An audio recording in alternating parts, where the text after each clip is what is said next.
નમસ્કાર વિદ્યાર્થી મિત્રો, યુટ્યુબ ચેનલમાં આપ સૌનું હાર્દિક સ્વાગત છે।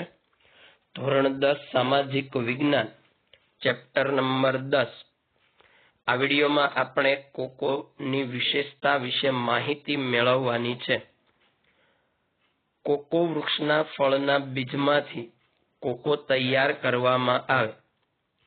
કોકોનું જે વૃક્ષ હોય એનું જે ફળ હોય તે ફળમાંથી જે બીજ નીકળે એ બીજમાંથી કોકો તૈયાર કરવામાં આવે।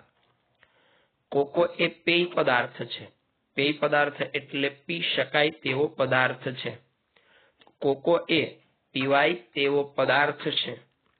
તેમાંથી ચોકલેટ પણ બનાવવામાં આવે છે। કોકોમાંથી ચોકલેટ પણ બનાવવામાં આવે છે। કોકોના પાક માટે કઈ અનુકૂળતા છે? કોકો વૃક્ષ માટે ગરમ અને ભેજવાળી આબોહવા, વધુ વરસાદની જરૂર પડે છે। તેના મુખ્ય ઉત્પાદકોમાં આફ્રિકન દેશો છે। આફ્રિકાના દેશોમાં કોકોનું સૌથી વધારે ઉત્પાદન થતું જોવા મળે છે। ભારતની વાત કરીએ તો ભારતમાં કોકોનું વાવેતર અને ઉત્પાદન ભારતના કેરળ, કર્ણાટક, આંધ્રપ્રદેશ અને તમિલનાડુ વગેરે રાજ્યમાં થાય છે। કોકોનું વાવેતર કયા રાજ્યમાં થાય છે? કેરળ, કર્ણાટક, આંધ્રપ્રદેશ અને તમિલનાડુ।